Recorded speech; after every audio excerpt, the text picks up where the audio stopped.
Still want your hand cock that lava demon, still I crack they spine.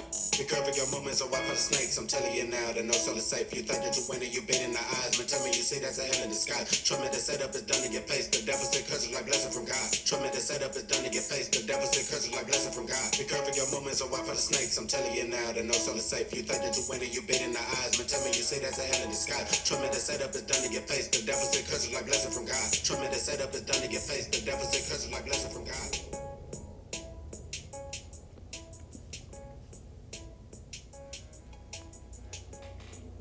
What's going on? What's going on, everybody? How's everybody doing, man? Listen, I'm excited, man, about what we got going on today, man. I am so excited about this edition of the show. Listen, we're trying to look a couple things new on today. Listen, we are actually still in our topic, Marriage Exposed. We're doing part two of that. I was trying to get Don Russell in to actually kind of talk relationships with me, but I'll have to set that up another way. But listen, I'm so excited to talk about the next part of Marriage Exposed. Now, listen, if you are just now getting with me, I do want to kind of recap what we talked about last week.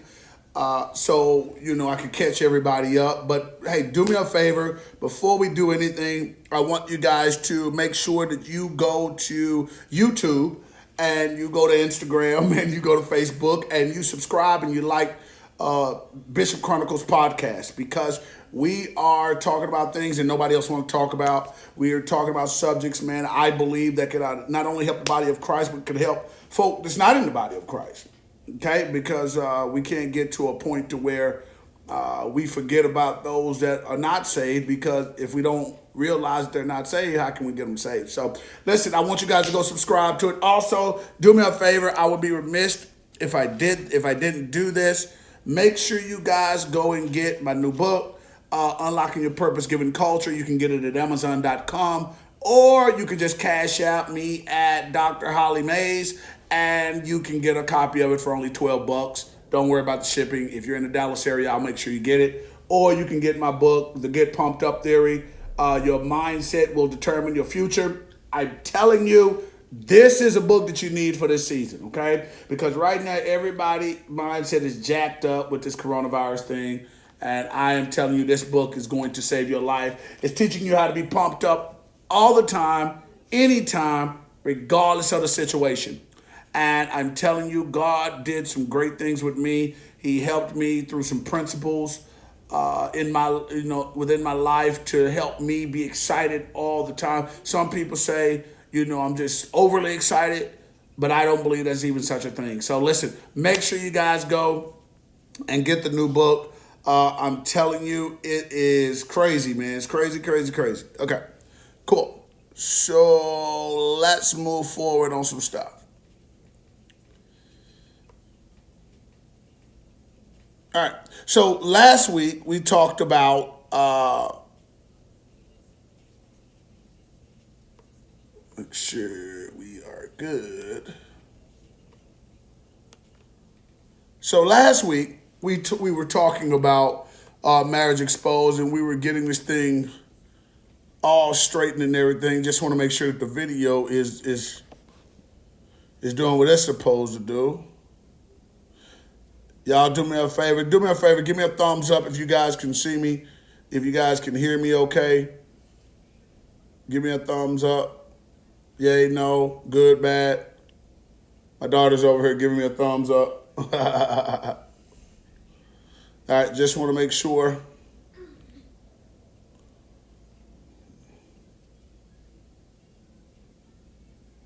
Alrighty.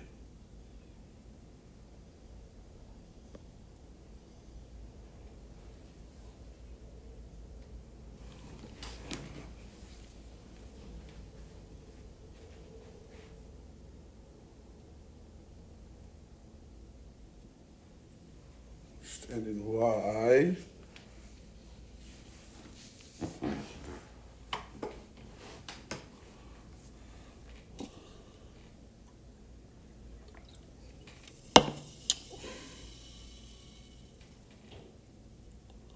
understanding what the issue is.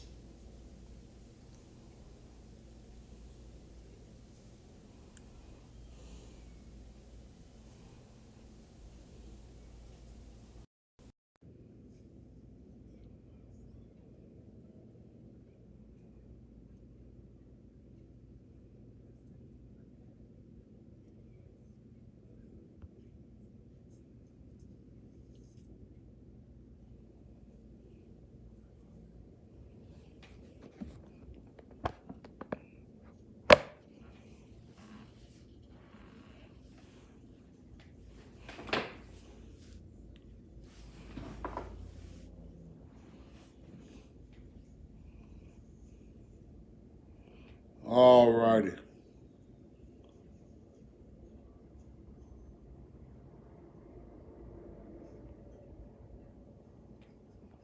All right. I do apologize. All right. All right. I do apologize. So, listen, I had to change some things on. So, if you guys can hear me, if you guys can see me, please give a thumbs up. We had to change the camera. Uh, and make sure some things was going on. But listen, okay, cool. So we're back. Make sure that if you had some people that you were sharing with, make sure you share this video. Make sure that you please go and subscribe to our YouTube channel, also our Instagram and our Facebook channel. Make sure that you are inviting people to come check out the podcast, man. It is going to be crazy today. But listen, just kind of go over some stuff that we talked about last week. We were talking about, once again, the subject marriage exposed, okay?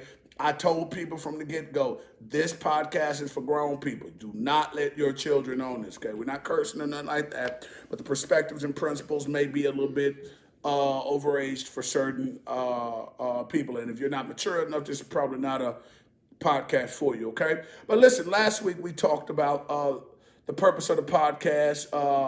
The purpose is to identify foundational, structural, strategic, and systematic measures to help grow, build, and sustain healthy and holy marriages in 2020. Listen, I'm actually going to try to get Dawn on the phone because I want Dawn to be in this thing with me. I want Dawn to be in this thing with me because she is an expert as it pertains to relationships, marriage, and I really wish that she could be on here to give a perspective. So I'm going to actually try to call Dunn later on in the show. So Dunn, if you're actually on this show right now and you're looking at this via Facebook Live, I'm going to call you. Okay? I'm going to call you. So you make sure you stay by the phone. But just to let you guys know, to identify structural, foundational, strategic, and systematic measures to help grow, build, and sustain healthy and holy marriages in 2020. Now, let me be very candid here. I want you to understand every marriage is not a holy marriage. Okay? So please, I don't mind, hey, I don't mind biblical connotation. I don't mind theological reference, but you have to understand every marriage is not a holy marriage. Okay? Every marriage is not the ideal marriage. So please, I get it. Everybody, has had their ups and downs in marriages, but we have to be absolutely honest when we talk about marriage because sometimes, just to be perfectly honest with you, they don't go as planned, okay? I don't know about your marriage, but some marriages just don't go as planned, okay? So I want to make sure that we know that, but I also want to make sure that everyone understands that as well, okay? Is that fair? All right, cool. Listen, I'm just preparing some stuff for you guys, some slides and everything for you guys as well. All righty.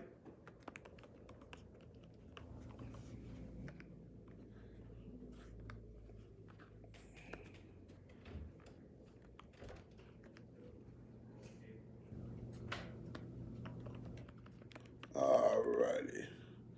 All right, my daughter just kind of left out and just left the door wide open. She just said, "Hey, I'm gonna do whatever it is." Close the door. My daughter, y'all.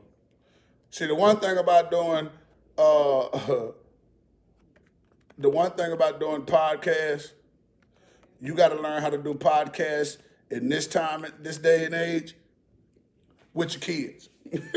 I'm serious. But listen, So one of the things we talked about last week is why is marriage necessary, why it's not necessary. And one of the things we said that it was necessary is because to those that need commitment and structure and purpose within their life, finances and spirituality, they would deem marriage as necessary because you want an extra on those things. You want to be extended on those things. So you will get in a relationship with someone, a committed relationship, and you will say, hey, listen, I want to take what I'm doing and where I'm going to another level. And we're not talking about love here. We're just talking about the fact that why is it necessary? Why would a person get married? So we discussed that last week. Please, I encourage you to go back, look at part one of this video. Also, we realized that marriage is not necessary for people who don't need structure in these areas. We realize if you're not looking for financial growth and development to another level with another person, that's not something that you want to do. If your love life is sufficient, with you being single or you having, and I don't mean this like it sounds, but the pick of the litter, then marriage is not for you. If you are still kind of sowing your royal oats, so to speak, then marriage is not something for you. So we had to look at two aspects of why marriage is necessary and why marriage is not necessary. Okay, because sometimes we get the wrong idea. We think, oh, well, you have to be married. Well, that's not biblically or theologically correct. Okay, now obviously God instituted marriage, but when we go to the Apostle Paul said, I'd rather you not be married. Okay, because of the lack of focus when it comes to commitment as it pertains to your duties and your assignment in Christ. So that's two sides of the table. So we talked about that a little bit. Once again, I encourage you to go back and look at Marriage Exposed Part 1. The last thing, another thing we looked at some numbers. We looked at the 78% of all marriages end in separation or divorce. Okay, end in separation or divorce due to emotional issues with one party or psychological issues and another party. I'm gonna be honest with you. Some people in marriage they crazy, and we may not want to admit that. We may not want to admit that. We may not want to use the term crazy. You can use whatever term you'd like to use, but sometimes psychologically, one person is distressed and emotionally the other one is distressed. So we want to make sure that, once again, I encourage you to go look. I'm not going to give you everything because I got a lot to cover today, okay? And I want to make sure that you understand the premise of last week's talk. Listen, so we talked about what is marriage last week. And when we talked about marriage, we said it's both spiritual, psychological, physical, and emotional, okay? Marriage is spiritual, psychological, physical, and emotional. Again, those are just coming on. I'm just catching you up with what was going on. I'm just catching you guys up, okay? We said marriage is biblical, but it is more psychological and spiritual than biblical.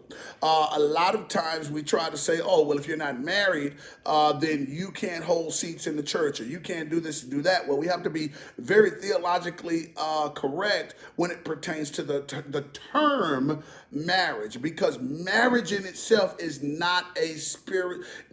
You can become spiritual in marriage, but marriage itself, we're not talking about the union between men. We're talking about marriage as a term itself is not biblical. Okay, so you can't say, well, that man can't be pastor because he's not married. Just being honest with you, there's no theological or biblical background to that. Okay. Oh, that man can't be a bishop because he's married. That is a criteria. We will say that, hey, listen, as a bishop, you have to be the husband of one wife. But once again, it's not saying you can't be a bishop if you're not married. Okay? So I want you to understand that when we're talking about marriage, there was a systematic approach to the manner God dealt with the progression and sustenance of marriage. So you have to understand God's intention, and when we talked about that last week. So once again, I don't want to stay on that too much. We talked about what is marriage. We realized that marriage, I talked about marriage as being condition-based. Now, once again, if people are commenting based on the fact that you have not seen last week's show, I encourage you, please, go listen to last week's show before you know, and you may get the answers to some of your comments. I said something really important last week. I said marriage is 90% based on if you do this, I will do this, or if you don't do this, someone else can do this. Okay, once again, those are principles that we talked about last week. Now, the main one that I talked about before I'm going to go, before I pause for a second, go over some sponsors and also our Cash App information if you want to sponsor or be a partner of the show. I said something that ruffled a few people's feathers. And I'm going to be very transparent with this because it is true. Regardless of how you personally feel, it is true. Marriage is not 50-50. Okay, just like parenting is not 50-50. It is not. It will never be. You can't come up with a structure or a statistic or marriage is not 50-50. Okay? I don't care how holy roly you think you are. I don't care how saved, sanctified, filled the Holy Ghost you are. I don't care how none holy you are. Marriage is and will not ever be 50-50, okay? While I'm saying that, listen, love you guys, man. Before we get into the second part of this, I want you guys to go to my Cash App, Dr. Holly Mays, and I want you guys to please be a blessing to the show. Please make sure that if you can by any means, and I say by any means, if you can by any means, be a sponsor of the show. We are asking you to sponsor us with something as small as $6, okay? Something as small as $6, okay? If you can do that, then we are ecstatic. We are happy, and we can keep going and doing this thing according to the will. Okay. So please, once again, if you can, we love you. We thank you. We bless you. But like I said, please make sure that you go and support this show, and you continue to keep us in your prayers and everything. All right. Cool. Awesome. Boom. Let's get back. So, once again, we are talking about Marriage Exposed Part 2. Marriage Exposed Part 2. So, what we are talking about today, we're talking about the 5 principles of marriage. That's what I left off with last week. And I'm going to try to get done on the phone here. I'm going to try my best to get done on the phone. I know she is probably the busiest person in the world, but I am still going to try to get her on the phone. And I hope you guys can hear her. Hey, Holly. What's going on? So Don, I know I just kind of interrupted everything you probably doing, but I am on the podcast right now. Was you watching live? It's not showing live What? on your page. It's not streaming at all. I've been trying to. I thought maybe you were going to post it after. Oh well, it's going live and recording on my page. I'm looking right now on your page, and Which one you on? Which one you on? showed up. It just showed up. I just saw it. Oh, did you? Okay, cool. Which one you on? I'm looking at the one that says part 2. I was on part 1, but I'm looking at part 2. But it's just your face. It's your face frozen. There's no. You're not moving. Oh, well, listen, it's it's recording. I'm thinking. Okay. So now it may have been the first one because one time, I don't know. But we gonna take a look at it. I'm gonna see. I'm gonna go to the page now. Yeah, we can hear your voice, but you're not moving. You're like frozen, like a picture. Oh, okay. Well, that might be good. I hope they got my good side. You so crazy. No, we're looking at your chin. So. My chin? Are you serious? Yes, I can send you a screenshot of what I'm looking at. You're just like frozen still, like somebody took a picture from below. Oh wow, that's crazy. My wife is gonna be so upset. She's gonna be like, "Babe, that is not your best side." You are so crazy. I'm not with Ryan. I'm downstairs in our coffee shop. Okay. I'm gonna call him on 3-way. Or do you want me to call him? Yeah, get Ryan on here, man. I gotta have my boy on here, man. Okay, hold on. Let me see if I can add him to the call. Hold on. All right, cool. So, ladies and gentlemen, want you to understand. So, I'm happy to have Don and Ryan be a part of this show. And y'all forgive me, man, for the cutting in and out. Not really sure Man, you know these cameras, man, this technology. So y'all forgive me. We're gonna work on it. I promise. We're going to work on it. But y'all still keep coming in, okay? Y'all keep coming in, and we are going to work on this and make sure that we get the best. Make sure we give you guys the best quality Holly? of content. Okay. All right. We good. We got my boy on the Yes. phone. Yes. All right. Listen. What's up, Ryan? What's up, Ryan? Hey, what's going on, dog? You know, that's that surprise. Hey, what's going on, Doc? You know, like I wasn't ready for this one. Listen, listen, guys, we are on the podcast, man, Bishop Chronicles podcast, and we are dealing with marriage exposed. And there is no way I could have done the second part of this show and you guys were not on it. It just don't make sense. I wasn't gonna do it. So real quickly, I'm gonna let you guys kind of introduce yourself. I'm sure Dunn is gonna do this. Uh, but Dunn, do me a favor. Can you introduce yourself to everybody, and of course your wonderful husband? Sure. I don't know if you can hear this coffee shop music that's in the background, but when I'm not talking, I have the phone on mute just in case you can. So Ryan does a better job of introducing us than me, but since he is doing this while he's at work, he's so committed. I am Dawn James Russell, my husband Ryan Russell. We've been married since January 1st, 2019. We've known each other for over 20 years.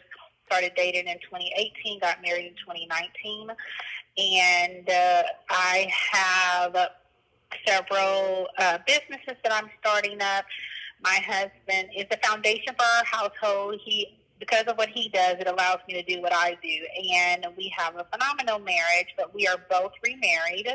I was married the first time for 4.5 years together. No, yeah, 4.5 years, I think, together for 7.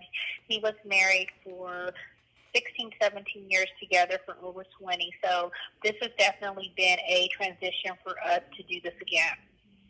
Praise God. Cool. Cool.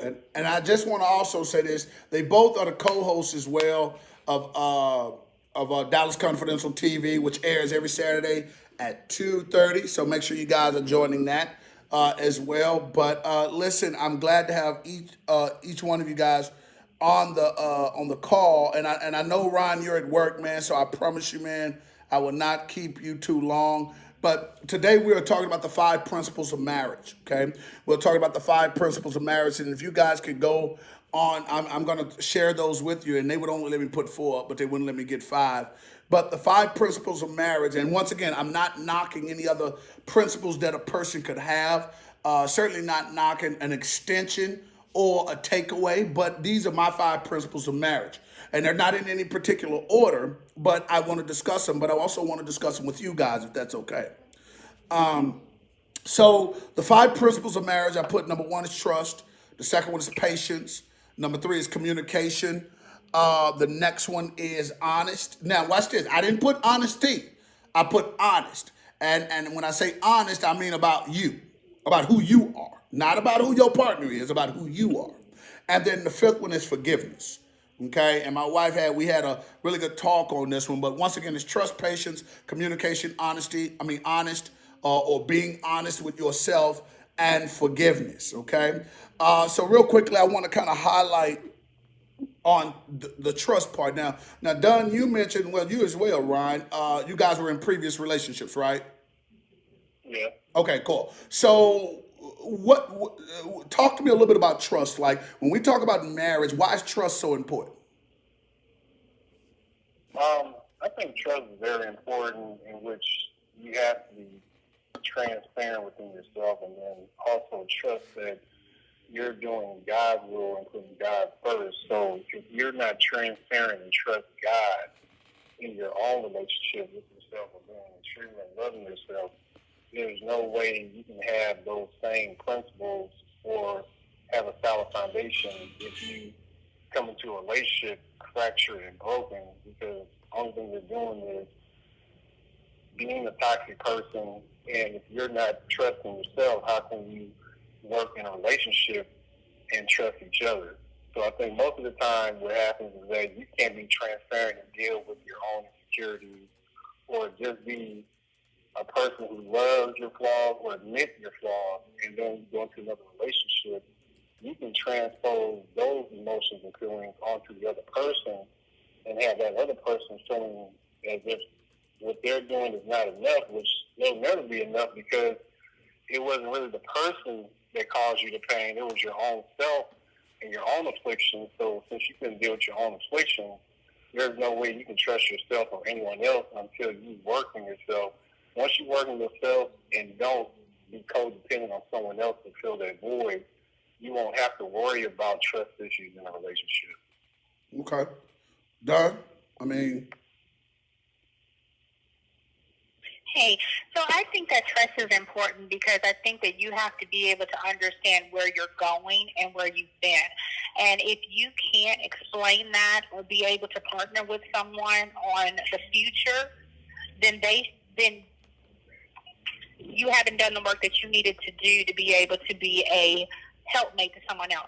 Trust is important because I have to be able to buy into the vision and the foundation and the picture of who you are. And I can only do that if you are transparent, if you're honest, as you stated, if you are consistent, and if you're able to show a level of growth from where you've been to where you are. So I think trust is probably the biggest one, because not only am I trusting in who you said you used to be because I wasn't there with you, I also have to be able to buy into or trust who you're going to be for us as a couple. okay. So, I mean, obviously, I agree with both of you guys when it comes to trust being the biggest one because, I come from a relationship when I was married before where trust was huge. And when trust is manipulated, when trust is taken away, or taken for granted, I believe that it opens the doors for other areas. Now, Ryan, obviously, you are a spirit-filled man. You connected trust with the Bible. But let me ask you a question.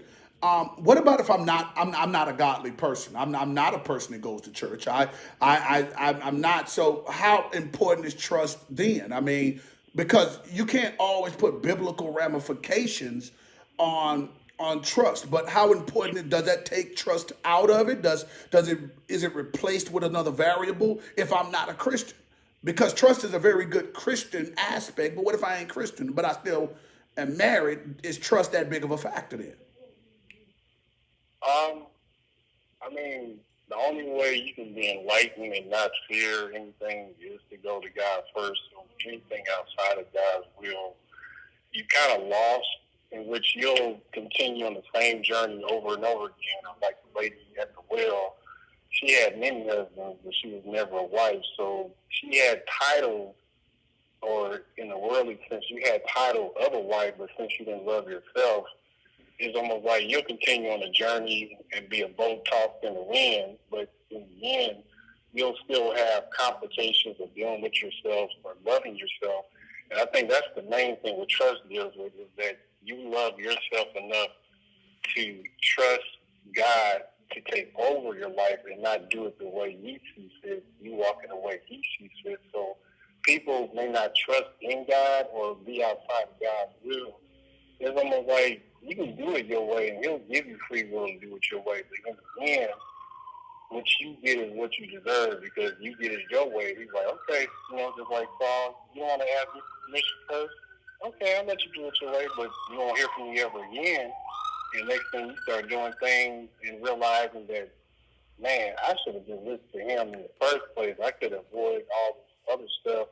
And when you go through trials and tribulations without God, it's much more of a torment versus with God. It's more of an enlightenment, and almost you welcome fighting on behalf of Him as being the source of spirituality and moving forward through trials and tribulations, because it's more of a sense of your spirit is your source of joy versus making your happiness based on what happens around you, which is empty. Well, one of the things I didn't include two principles on here, and I'm going to explain for a reason. And one of the principles I didn't put on here was God. Okay, now I'm a spiritual guy. I'm just like you, Ryan. I get what you're saying. But if I'm talking to a person who doesn't know God, if I'm talking to a person who doesn't want to know God, but I came from a two-parent household, which means that I understand the principle of marriage. I understand the concept of marriage. I may not understand the spiritual concept of marriage, but I understand the concept of marriage. Now, because I did not put God in it, is trust increased or lowered as it pertains to a principle that dictates whether my marriage fails or succeeds? Don, I mean, what do you think? So I can honestly tell you that God was not at the center of my first marriage. Okay. He was on the sidewalk. Right, Right? right. He was he was in the vicinity of the house, but he was on the outside, on the porch, Okay. patio. He was not in the house. So, but does that mean that I was not trustworthy and I didn't do what I was supposed to do? No. So I think that yes, trust can be validated and can be a part of the marriage as long as that person has core values that they follow. So I Okay. am a person of high integrity and character. I'm a person that holds myself accountable. And I think as long as you have integrity, character, and accountability, I think that you can be a trustworthy person and that can live outside of God. I think once you become a full-grown Christian and you bring God in the house and he's on the sofa and he's in the bedroom and in the bathroom, then it definitely exemplifies and exonifies a higher level of Right. commitment. But I don't think that it took God for me to be a trustworthy person. I'm a trustworthy person because of my morals and my character. And you know what? I want to make sure that and Ryan, I want to be very clear. I'm not discounting the fact that God is not necessary to marriage, but however, I want to make sure that when we're talking about viewers, we're looking at both sides of the spectrum, because all my members, as much as they may come to church, watch this, all of them ain't holy. And although they may go to church, watch this, they still may be dealing with something that keeps them disconnected from a true connection with God. And a lot of people, and I want to talk about this as well, because I think, Don, you had mentioned this in a previous conversation that we had. Oftentimes trust comes from past experiences in one's life. And even though I may be spiritual, it doesn't mean that I'm trustful or trustworthy. And it may be because something that went on in my life, whether it's something that happened with my father, my mother, my brothers, my uncles, something that happened in school, whatever the case may be. And many people have trust issues in relationships and marriage because of their upbringing, emotional status, due to other situations and circumstances. And we don't talk about that a lot because I may put on a front like I'm trusting you, but my actions may show that I don't trust you. How detrimental can that be to a marriage? Or you know what? Let's go outside of a marriage to a relationship leading into marriage.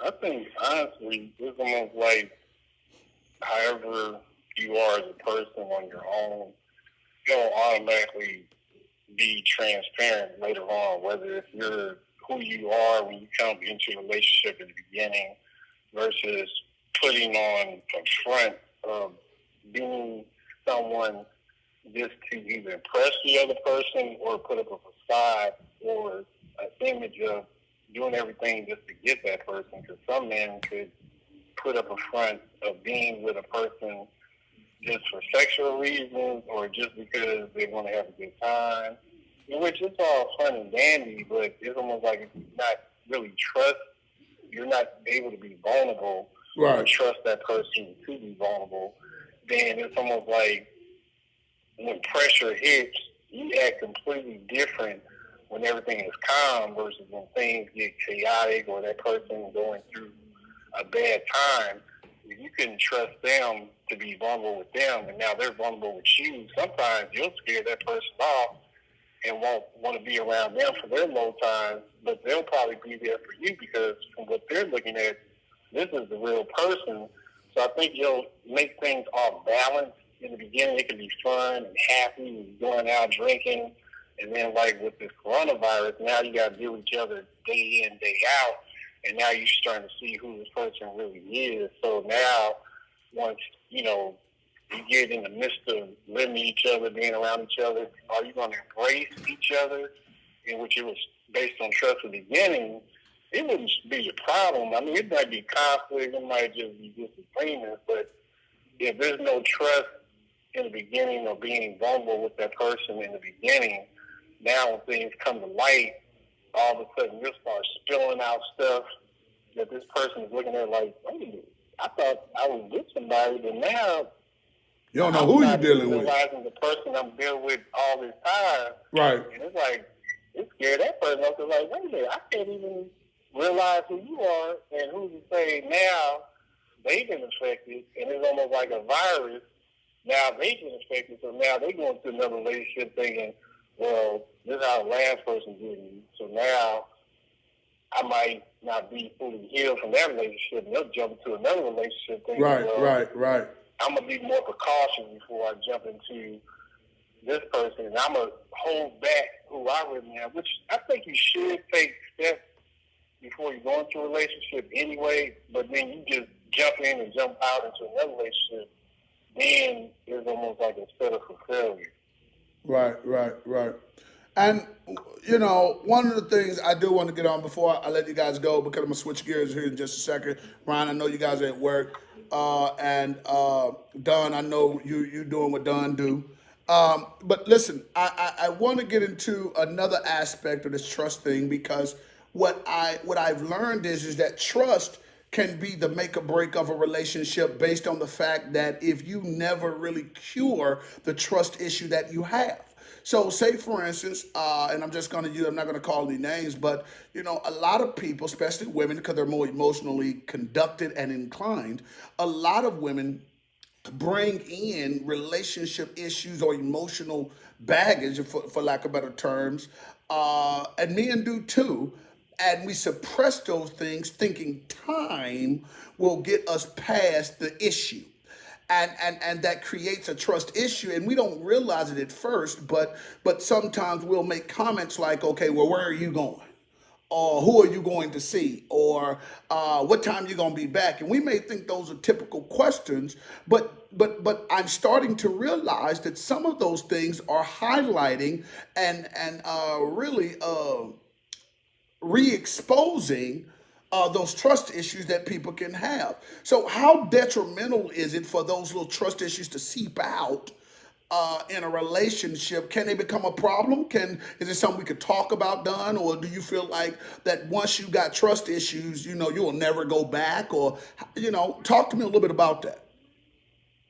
If you feel like by having 1 to 12 little things that happen in your marriage and it breaks down or totally violates the level of trust that you had and you're ready to throw in the towel, you should have never been married.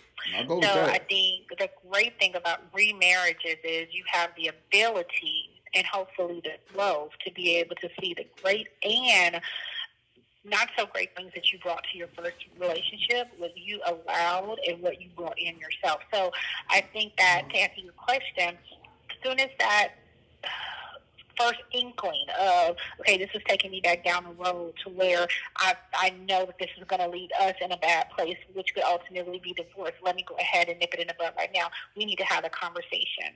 And if I can't sit down and have a normal conversation with you where I can expose my feelings and express my thoughts, then we have greater issues than we thought, and we need to go seek help. So I think to answer your question, the way you tackle that or you deal with that before it becomes a huge monumental elephant in your living room is to address it and expose it immediately. And you do that in a very respectful, open, honest, and transparent way. You gotta have the conversation. Right. You need to grant your spouse the grace and love to have the conversation. Right. Ryan and I have lots of conversations. We had one this morning. I think you have to be that person's soft place to land, even if it's dealing with you. Even if what they have to say hits you dead in the forehead or right in the chest, you need to love that person enough and respect your marriage enough to be able to grant grace and take it. Okay. Well, listen, I really would love to have a in studio conversation about this with you guys. We are going to have a part 3 to this. I would love for you guys to come into the set. And really just sit down and we just talk about this on camera because I want people to have better relationships, but I want them to have better marriages as well. And I wanted to spend a little time before I go into the other four principles. I wanted to talk a little bit more about the trust issue because trust is a big deal. Whether we believe it or not, whether we like it, whether we understand it, whether we acknowledge it, trust is a huge issue. And if we cannot get trust right, then it's going to cause a huge issue in your relationship. So listen, guys, I appreciate you. I thank you for taking the time, Ryan. Thank you so much. I know you're a busy, busy guy. Don, I know you are super busy, but I thank you guys for being on the show, man. And hopefully we can get you guys in the studio next week and do part 3 of this thing, and we can actually do a whole show of this. Is that fair? Oh, yeah, definitely, because I think, we definitely can elaborate and expound on more topics and more time because, I'm not really crunched for time right now. I'm just, taking the time to speak on the show, and thank you for inviting us, in which we as being the head of a household, recovering a household, I just like to expound on my role in the household, and Dawn speaks on her behalf, in which what two individuals God brought together.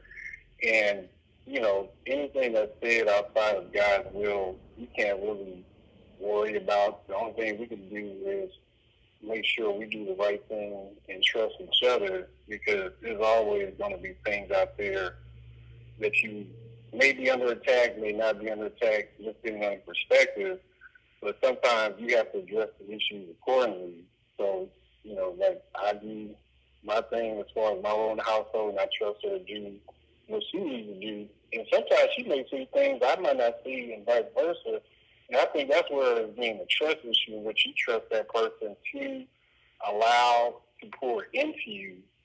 And if you don't have trust, you really are not pouring into each other. You're really taking away, which you call division. So, that's the biggest thing about trust, is that it's one corner of foundation built within a relationship. So, like you said earlier, I might do things that Don may want me to do, which is fine, but then vice versa.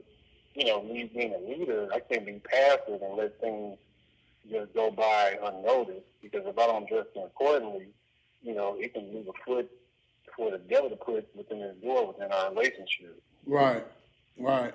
Well, listen, man, I got to go to a quick station identification and sponsorship. But listen, man, thank y'all so much.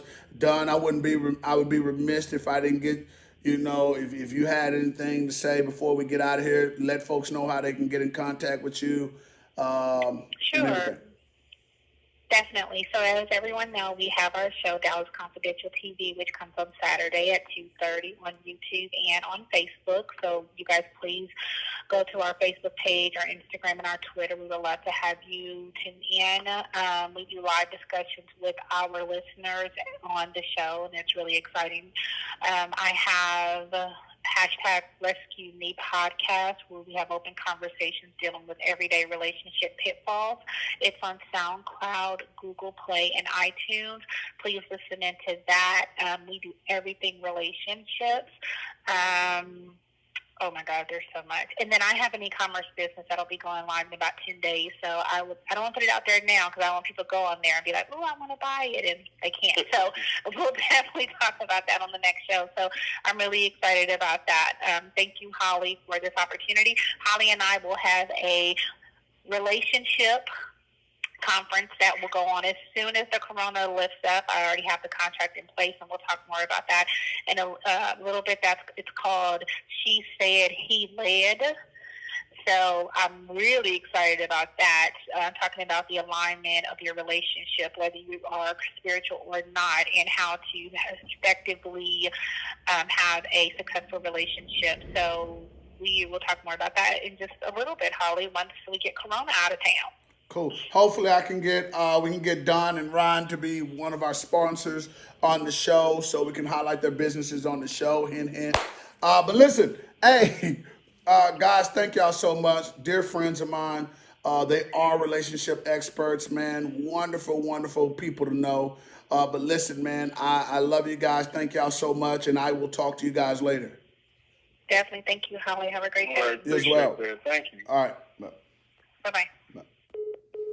So, hey guys, real quickly, just to kind of get back on what we were talking about, man, I really do appreciate Dunn. Hey, I apologize, guys, for the interruption when it comes to the signal. That's on me dealing with my devices, so I apologize for that. I will make sure for the next show that we make amends for that if I don't go and do another show, just to kind of reboot this. But thank you guys for those who are hanging with me. Thank you for those who are patient through that. But listen, I do, for the last 15 to 20 minutes of the show, I do want to go and talk about the other 4 principles. Once again, guys, trust is a huge thing. Trust is a huge thing. And once again, we were listening to Ryan, and him and Dunn had 2 different perspectives because, Ryan is going to talk from a more spiritual aspect and Dunn can talk for a more worldly carnal aspect. And we cannot forget to look at both sides of those. We look at marriage. If you talk to a person in the church house, they will look at marriage as only what God says and what they believe that marriage should be based on how it is in the church. But if you're going out into a community, even as a church person, but you're dealing with people who are not in the church, you can't always tell them about God, because if they don't understand God, they do understand principle. And sometimes we have to be able to talk principle and not always be able to talk God. That's why a lot of people don't really understand coronavirus, because we want to talk God, but you don't want to talk principle. And that's why people are getting sick and getting hurt. So even in marriage, that's why it's called the 5 principles. Even in marriage, there are principles that you have to have in order for this thing to work. Once again, I did not include God on this because everybody is not godly. They're just not. Everybody that is married is not godly. The second one I want to talk about, getting off trust a little bit, is patience. Now, I'm going to really dig into these last 4 really, really good, okay?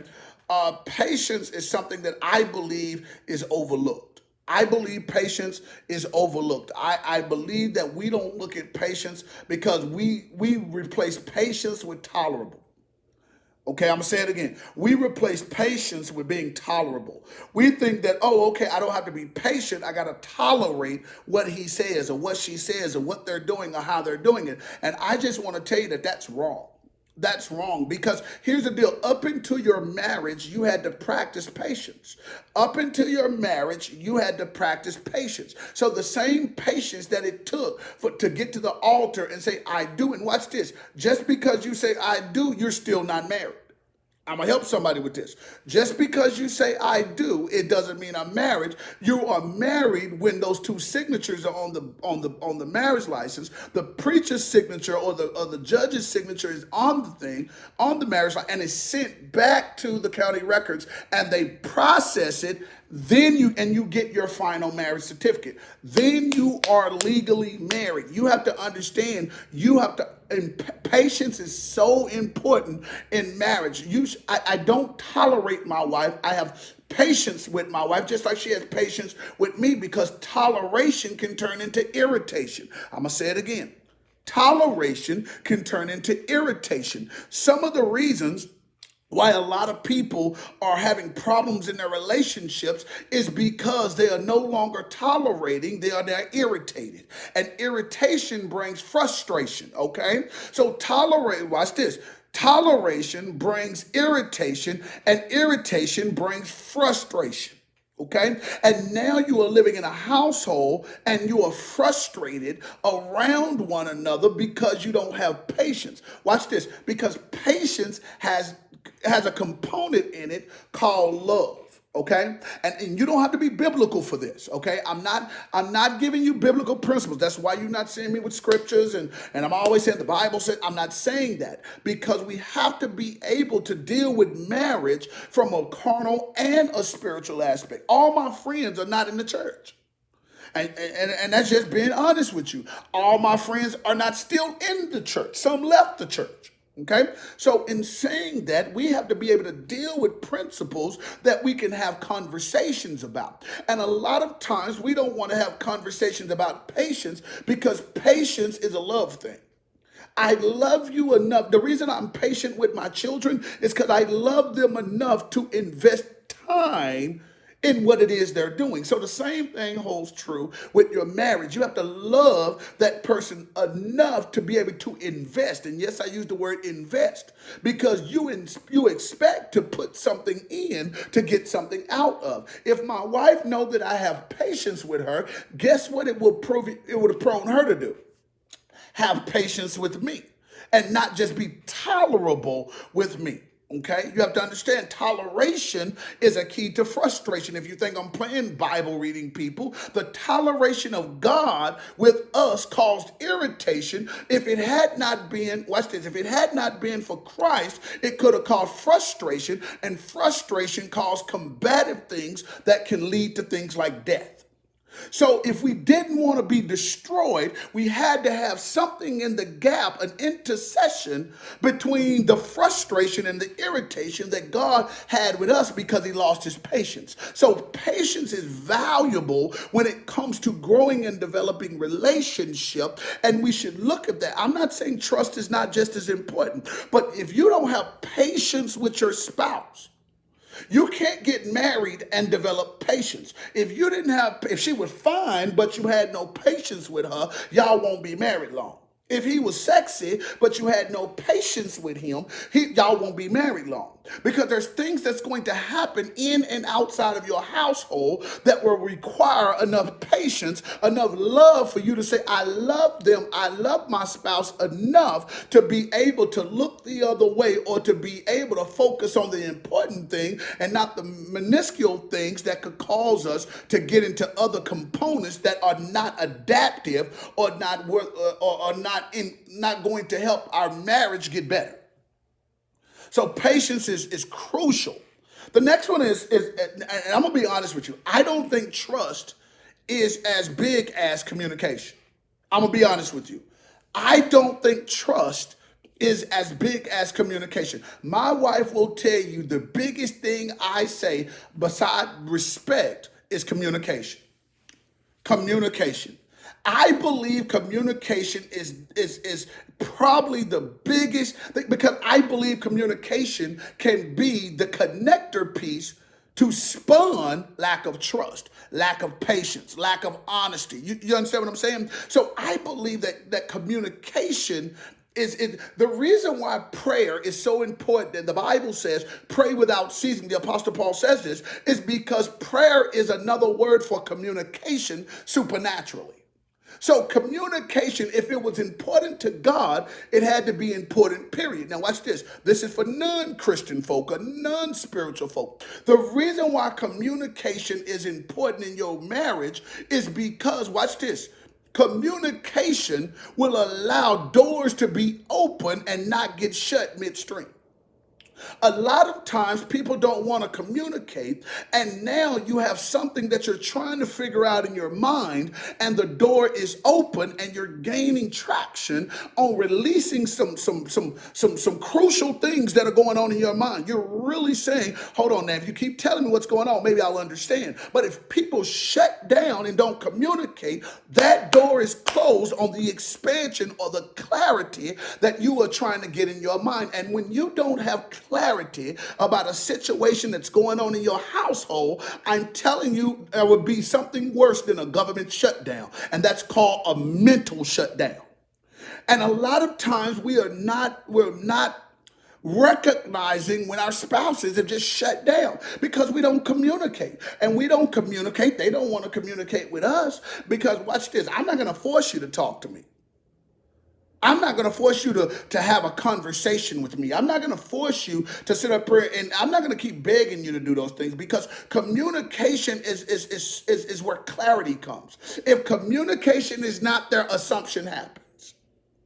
And a lot of times, spouses get caught in assumptive relationship. And now you're hoping that your relationship is okay. You don't know if your relationship is good. You don't know if your husband is going where he say he's going. You don't know if especially, and we mentioned this when we were talking about trust, especially if they have a past.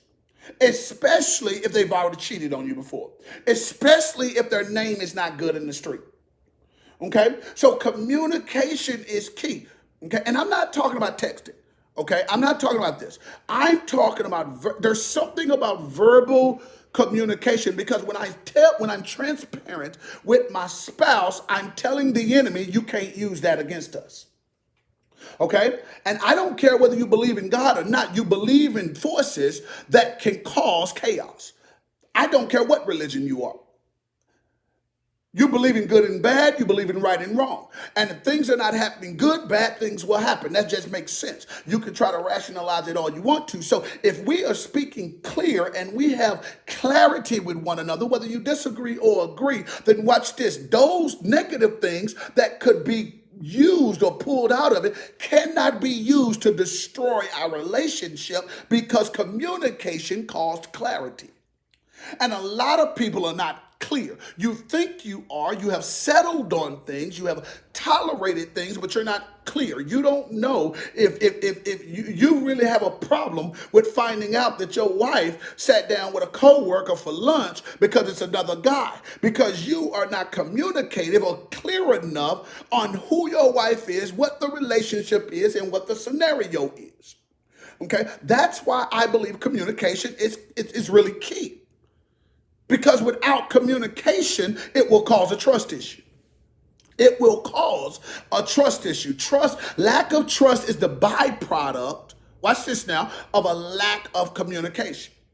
And I don't mean just communicating with one thing. I mean communicating with everything. If my wife come and ask me, hey, baby, do you think this dress look nice? I'm going to tell her yay or nay. I'm not going to tell her based on the fact that I want to sleep with you tonight. Or the fact that, hey, I don't want you to be upset. No, if you ask me a question, I'm going to give you the honest to God truth. I'm going to communicate how I feel about this. One, because I need you to be clear about what I feel like. So I don't want you to walk in public thinking you're the woman and I think you look like trash.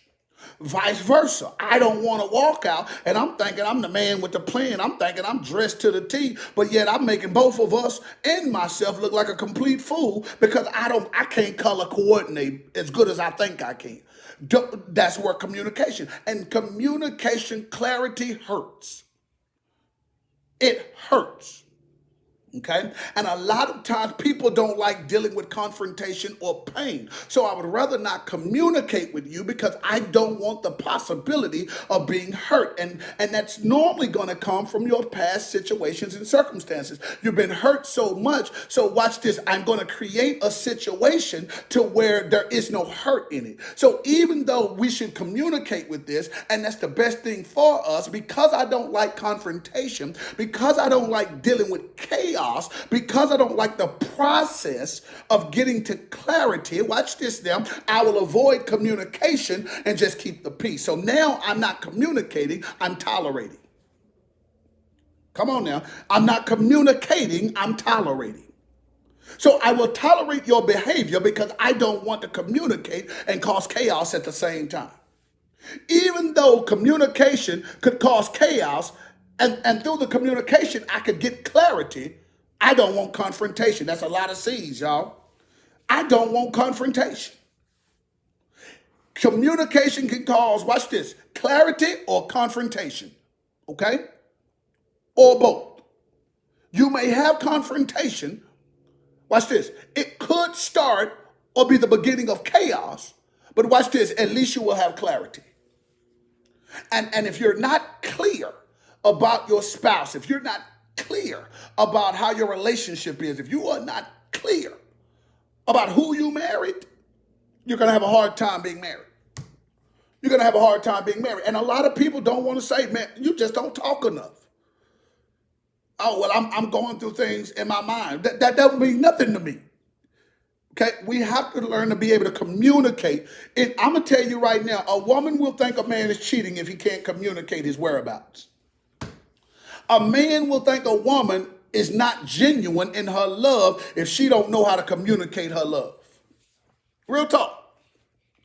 You can sit up here and be like, girl, you know I love you. No, but if you don't know how to show, you know what I'm saying? If I used to, and I said this in the last live, if I used to pat you on the butt when we were dating, and you felt, and I saw the smile in your face, and I saw you like, boy, quit. But yet when we get married, I don't even touch you. My communication is off. So now, watch this now. My lack of communication will start things to happen in your mind. Does he still love me? Is he still, am I sexy to him still? Is he messing with somebody else? Whatever the case may be. So to downplay that doubt and make sure clarity, you got to communicate.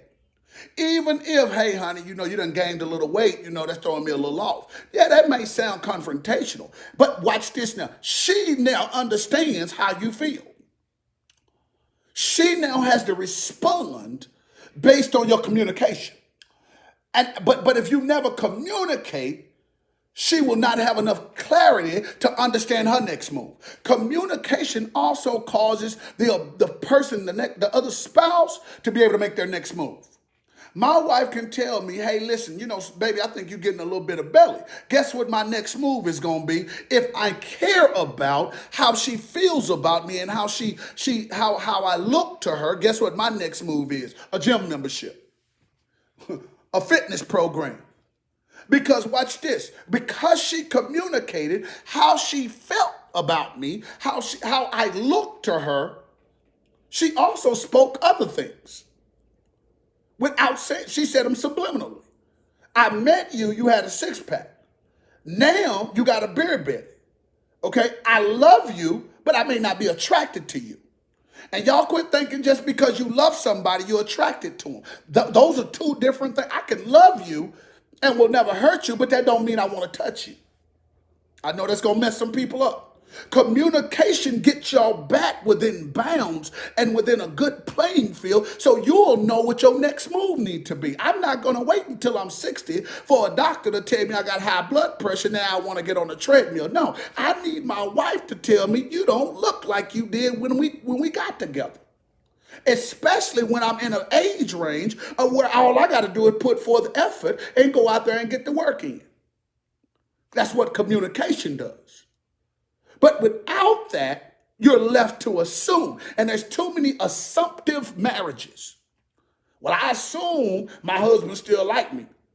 I assume, but I tell my wife had a big thing, and I'm going to be transparent. Y'all know I am. My wife had a big thing about having our last son. And she's like, oh, I gained some weight. Well, I tell my wife, hey, you're still sexy to me. I didn't say I still love you. No, you're still sexy to me. So that means that I'm still attracted to you, even though when you look in the mirror, you may not be attracted to yourself. I'm letting you know you got clarity as to how I feel sexually when it comes to you. And when you don't open up, and men got a problem with this, when you don't open up and be clear about your position with your spouse, that's too much, that causes a gray area. And now that's when they start going, I'm gonna move on, but that's when they start going to their mama. That's when they start involving their daddy. That's when they start involving their best friend. That's when they start involving, watch this, their exes. Because you don't know how to communicate. So they're going to go to somebody who can communicate back and forth, good or bad, ugly or pretty. So I truly believe, and I really want to hone on this because it's so huge in who I am and what I believe as it pertains to the growth and development of marriage. I truly believe that communication spawns so many different things. And a lot of times, divorces could have been saved. Listen, my wife does a lot of things in the legal field. She's in school to be a lawyer. And she had to go to these court cases. And I overheard one of the court cases that she was listening to. She had to listen to them. I won't name the one she had to listen to. And I'm listening to this, on my other ear. And I'm listening to how the lawyer is going back and forth. And my wife said something that really struck me. She said, well, it's all in how they communicate the details to the judge. It's not even the details. It's how it's communicated. And based on how it's communicated will determine or alter the outcome of the judge's decision. You have to understand, before I move on to honesty, you got to understand that how you communicate will determine the outcome of your spouse. I'm telling you right now, your facial expression is communication. Okay? Your dislike all the time is communication. Your negative attitude is communication. Just because you think it's cool to cuss, that's communication. Just because you always got something to say, that's communication.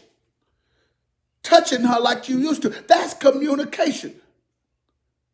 And we don't do that enough, and I think that's really important. So let's go ahead and move on. The next one is honest. Now, it's not, and once again, I didn't mean to say that, but it's not honesty. Because honesty is something that someone else provides to you. I'm talking about just honest, Honest, honest. But I'm talking about oneself. Being honest with who you are. Some of you are not honest in your marriage about who you are. You got in a marriage that done changed, and you don't want to be there no more. I'm not telling nobody to get a divorce, but I'm talking about being honest. That goes back to communication, because watch this. Sometimes you got to be upfront with your spouse and say, I'm not where I used to be with you. And I'm telling you how I feel. That don't mean I want to go put in no divorce paperwork. That don't mean that I'm going to go sleep with somebody else. But I need to be honest with you about where I stand, so we can have a conversation about where I need to be. If it's you, if it's me, whatever the case may be. But I need to be honest with who I am. That's why I had a friend of mine, man. He told his wife he was gay. Well, y'all could criticize him all you want to, but he said it got to a point where I simply had to be honest with who I was. We are not honest with who we are in marriage. Some of y'all are flirting on the outside of your house and then coming back to your house just because it's convenient in your life. You don't want a bit more be married. You don't want a bit more be a father or a mother. You don't want a bit more be a grandmother. You don't want to be any of that stuff. And that's why you stay away from the house so much. That's why you don't never want to have time or rub on your wife or your husband, because you would rather do something else. And instead of you being honest with who you are, you will take somebody through your chaos and your mess for the next 10, 15, 20 years, and then do something catastrophic emotionally to them and destroy the rest of their life, all because you couldn't be real with who you are. And I'm telling you right now, being honest is crucial. Because being honest will spawn communication, and spawning communication will help you with the levels of love you need to have patience in your marriage and also increase trust. I'm telling you. And a lot of times, watch this now, a lot of times we don't like being honest. No, I don't like your hair, because I don't like redheads. No, I don't like your makeup, because I don't like women with makeup. No, I don't like your nails, because I don't like, I don't like women with nails. Not talking about the nails you go to the shop and put on. I don't like that. It's not attractive to me. So I need to be honest with who I am so I can communicate to you who I am so you can determine who you're going to be. Honest. My wife needs to communicate. Hey, this is the type. When I met with my wife, watch this, years ago, when I met her, I was in college, and watch this. I used to smoke marijuana. And I smoked cigarettes. I think, the baby on here, correct me if I'm wrong, I think I smoked cigarettes too. I know it's a horrible habit. I wasn't a trainer then, none of that. I think I was just getting out the military. It was crazy. Anyway, she told me, I don't deal with people that smoke. Point blank, period. It ain't no, hey, well, you transition out of it. And no, it was none of that. You want to be with me. Me personally, I don't deal with people that smoke. So watch this. Based on her communicating and being, first of all, being honest with who she is and not changing that, and says, I'm going to communicate it with you. Now the ball was in who court? It was in my court. We don't put the ball in our spouse's court enough. Wait, hold on. Let me tell you how I feel. You figure out how you're going to respond to it. And I know that's brutal. I know that's honest. I know that it could cause chaos, confusion, and confliction. I understand that. But if I'm honest with me, I can be a better me for you. A lot of times we don't like being honest in marriage. And I know a lot of people ain't gonna like that because you cool with hiding stuff. You cool with putting stuff on the back burner. You cool with raising your children, and you will try to teach your children principles that you don't even follow. You don't even follow the principles that you teaching your children. So now you will say, don't lie, hey, don't lie to me, but yet you lie to yourself. You can't teach honesty if you will never be honest because you don't understand variables that it truly takes to be honest. And a lot of times marriages fail because you just wasn't upfront with who you are. If you would just say it from the get-go, you don't like it. Listen, let me say this, and I'm gonna move to probably one of the biggest ones that I'm gonna get ready to get out of here. Listen, I was dealing with a situation where I was doing some marriage counseling, and and once again, this is for mature adults, and I was talking to the couple. And I didn't realize this was even a thing, but I guess people have issues with this. He says, well, I don't like he said, I'm going to be honest with you. I'm used to freakier women. I'm used to freakier women. I said, well, I know what you're saying, but does she know what you're saying? He says, well, this is the type of person I am. And he told me the type of person he is. And when she looked at him, that they've been married like 13 years. But when she looked at him, she was like, what? Are you serious? So you never communicated to her who you really are. Because you have tolerated the situation that you guys are in for 13 years until a point that it causes you frustration and irritation. And now y'all need counseling because you're on the verge of divorce when all you had to do is say, this is who I am. Now the ball is in your court. Now the ball is in your court. I told you who I am. Now, either you want to be with a person like me or you don't. Either you want to grow or develop or build or whatever. And that's vice versa. Because you can always meet them. It spawns communication. But if you're telling me you know, and she had no idea sexual activity was that important to him in their marriage. Now, praise God, we got past that, and we did some strategies and systems to get them back together. And hey, listen, they're doing fine. But the thing, what my point is, once again, my whole point is that being honest with who you are is crucial in a marriage. The last one before we get out of here is forgiveness. Oh my God, and I'm gonna spend the last 2 to 3 minutes on forgiveness because we got a problem with that. People have a problem with forgiveness. Whether they agree with it or not, people have a problem with forgiveness. Why do people have a problem with forgiveness? Well, one of the reasons people have a problem with forgiveness is because they have a problem with utilizing love.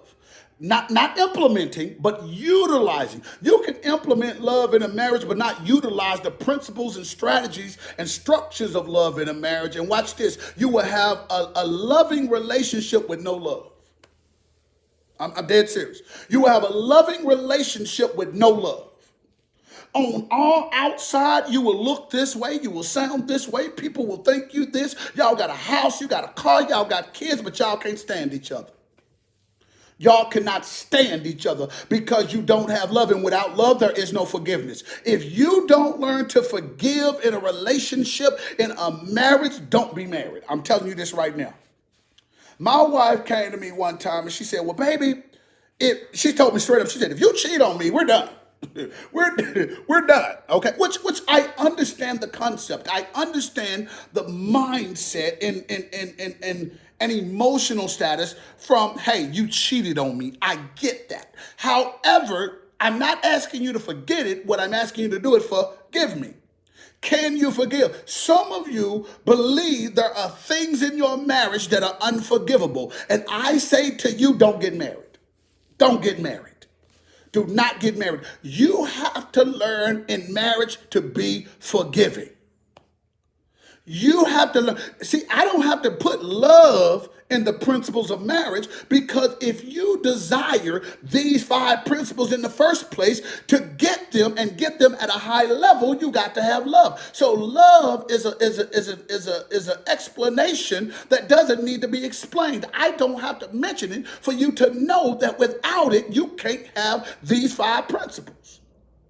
But people don't like forgiving. I ain't talking about no Christians. So don't give me no Bible verses, because everybody, let me tell you something. When your man cheat on you or your woman cheat on you, ain't nobody quoting the Bible. Don't nobody want to hear no Bible. When you find out that your man is doing something or your woman doing something, ain't nobody finna hear no Bible. Okay, so y'all quit saying, "Oh well, the Bible said no." Your husband cheat on you, and your pastor come to you talking about, "Well, the word said." You ain't trying to hear none of that. You got to be able to forgive. You got to be able to forgive when it comes to relationships. If you were unforgiving in your relationship leading up to marriage, then you're going to be unforgiving in your marriage. And if you are unforgiving in your marriage, I promise you, I give you 5 years at best. I promise you. And I'm not trying to downplay marriage. I'm not trying to sit up here and say that, hey, marriage is, your marriage ain't going to work out. But if you can't forgive, there's no love there. Y'all don't love each other like you think you do. I don't care who you are. You can explain it. You can try to rationalize it, whatever you want. If you can't forgive in a marriage, I'm going to tell you right now, you don't love him, or he don't love you the way the way y'all saying you do. It doesn't work that way. You have to be able to forgive in marriage. And I'm not talking about it taking time. I ain't talking about, well, hold on, I need a week. No, absolutely not. Because watch this. You don't have to be in the Bible to expound on biblical principles in your daily life. Just because I know you don't go to church don't mean what you just did is not a biblical principle. I don't have to tell you it was a biblical principle. I know it was a biblical principle. I tell some of my homeboys now that can't stand the church that you operating out of the Bible even though you don't study the Bible. I just used them as principles and knocked off the word biblical. But you got to be able to forgive. You got to be able to tell them, hey, hold on, listen, man. I know what you did emotionally destroyed me, but I forgive you because I love you. I love you enough to forgive you, but I also love you enough to know that you're not right for me.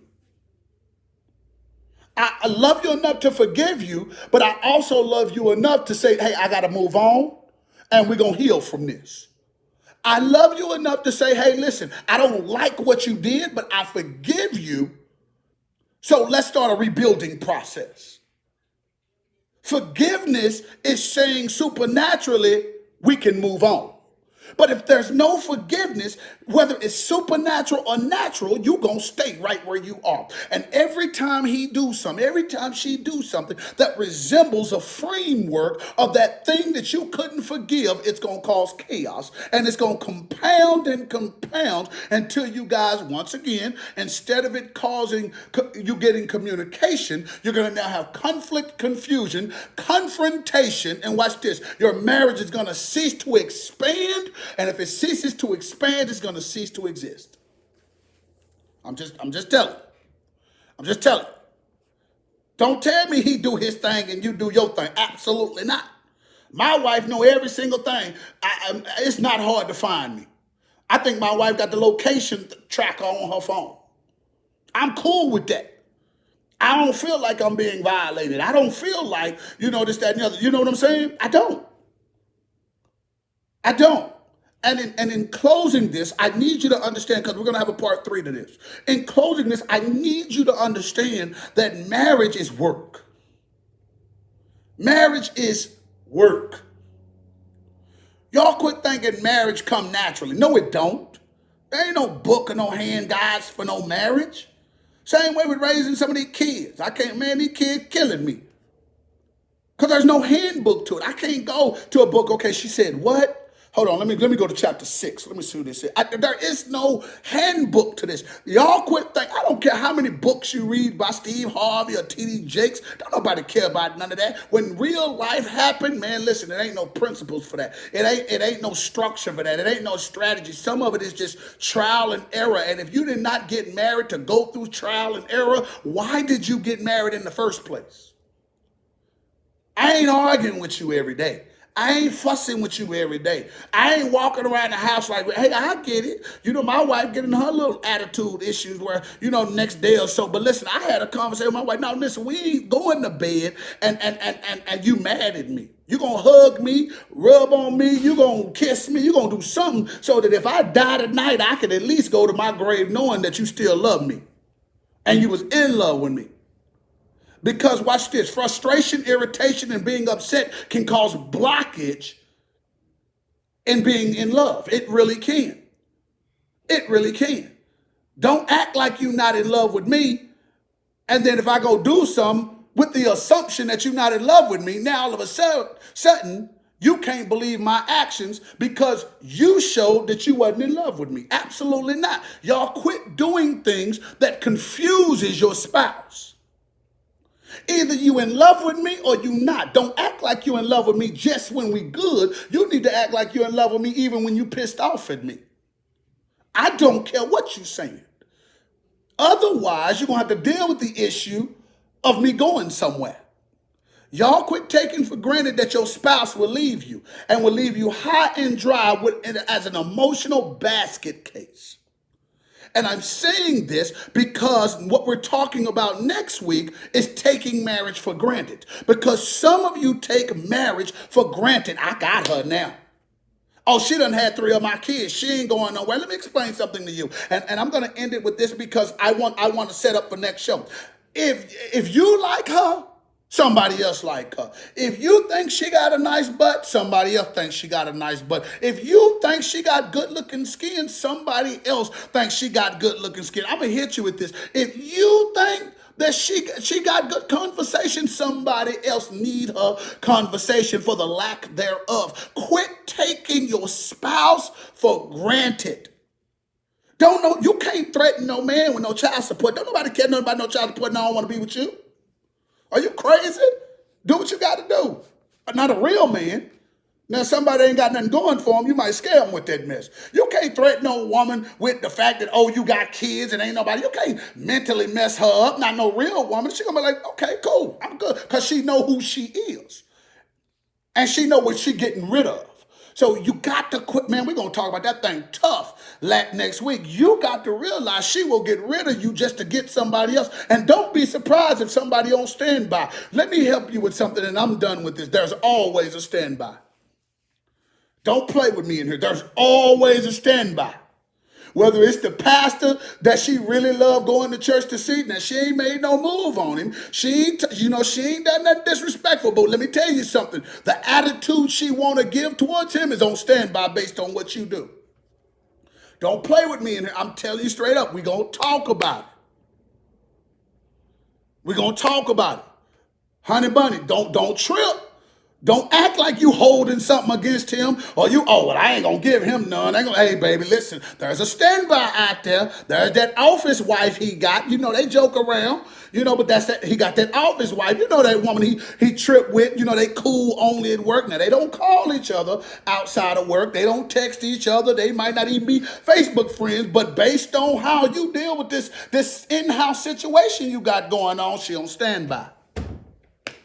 So listen, we're going to talk about it, man. We're going to get on it, man. I really want to thank Dawn and her husband, Ryan Russell, man, for jumping on the show, man, giving their perspectives. We're talking about trust. Really, really enjoy them, man. Really hope they come on the show next week, man. Those guys are really, really, really awesome when it comes to relationship issues. But I'm telling you guys, man, 5 principles of marriage, man.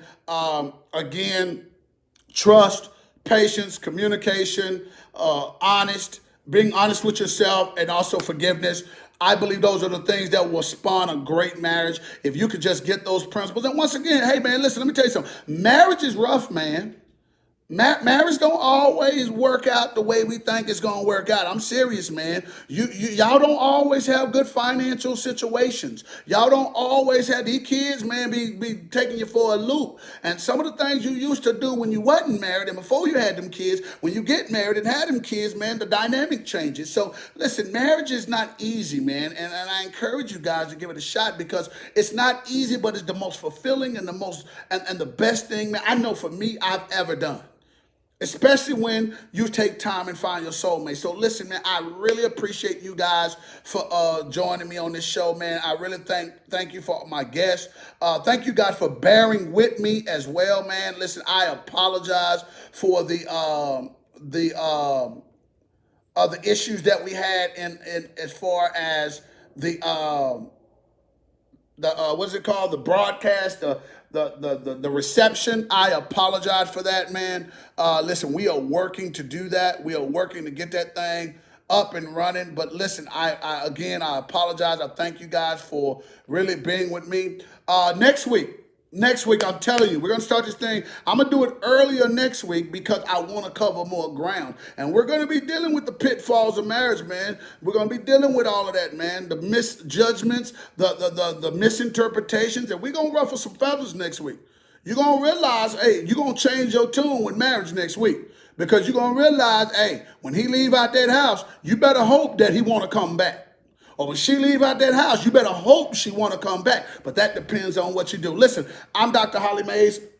Love you guys with the love of the Lord. Remember to uplift Christ wherever you go. Do me a favor, if you get a chance, please make sure you go and be a blessing to us at our Cash App, Dr. Holly Mays. We want you to sponsor with us. We want you to partner with us, man. We would love to highlight your business, man, bring you in on cell phone or bring you in the studio and allow you to really highlight your business, talk about what makes your business great and how can it help the people in the community. But if you want to sponsor with us, we're asking that you do it with $6 to Dr. Holly Mays. Once again, $6 a month helps us keep this show moving, helps us with production, lighting, computer, all those things. But more than anything, it helps us expand so that one day we can not only reach just the state of Texas, but we can reach all the way around the world. Love you guys with the love of the Lord. Again, uplift Christ wherever you go. And do me a favor, make the rest of your day the best of your day. God bless you.